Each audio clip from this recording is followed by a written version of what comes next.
I think a lot of people think drone is boring, and I think they're wrong. And that nothing Yeah. happens. I think they're totally wrong.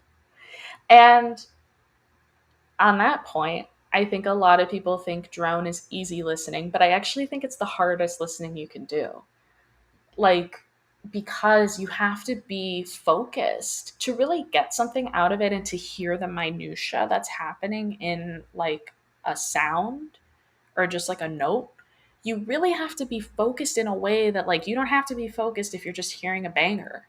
Like, and I think that by feeding this idea that like ambient is easy listening, drone is easy listening, we're like not allowing people the space to really grapple with the difficult moments in this work. And so I really get frustrated by that. Somebody called Radigue, I won't say who, I won't say what, but somebody called Radigue easy listening, and I had like a Oh. like a breakdown. I was like, there's no way that anybody on earth thinks Radigue is easy listening. Like, it is, you're missing the whole idea of it, which is that by focusing on this music, you can have like an elevated experience of presence and of life. And I think that really goes misunderstood a lot. And it's also, to me, it's not boring when you listen in that way because it's not just like room sound, it becomes something to immerse in. Yeah, I think the moment for me where I started thinking about drone specifically in a different way, I was taking an electronic music class in grad school where we wrote electronic music, right? And I had never done anything like that until I got to grad school. So it was my first semester. We had this assignment to produce a fixed media piece, and so I'm just in Logic playing with synthesizer sounds, and Yeah. I'm kind of like very childlike, messing around, not really knowing what I'm doing, sandbox style.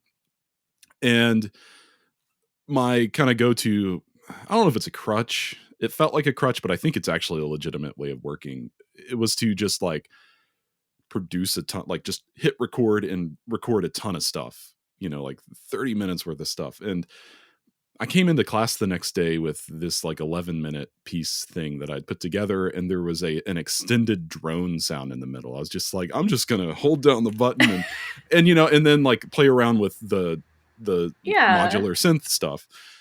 And I just thought it was just like making stuff up, like not serious, just see what happened. And we listened to it in class the next day, and my teacher was like, he was just kind of like quietly nodding, and the piece ends, and he's like, yeah, I think you're done. and he's like, that section in the middle with the drone, he's like, I could listen to that all day. And I'm like, what? Really?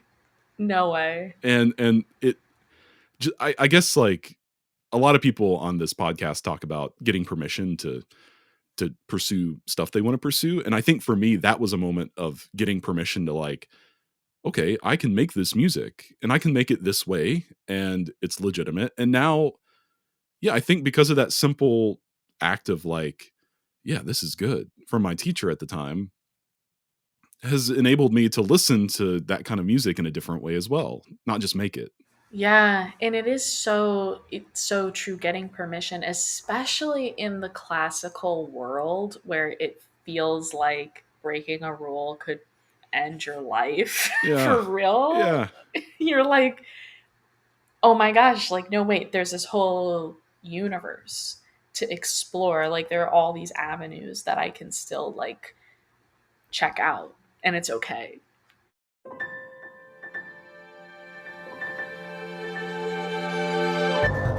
Thank you so much for tuning in to Micromaker by Loose Leaf Transmissions. We hope you enjoyed this brief glimpse into the inner workings of the creative life. If this resonated with you, be sure to check out the full conversation on Music Maker with Tyler Kline, a podcast exploring craft and process, philosophy and inspiration, and the honest, often messy parts of being an artist, creative uncertainty, purpose and identity, and resilience. You can find Music Maker wherever you get your podcasts or by visiting musicmakerpodcast.com.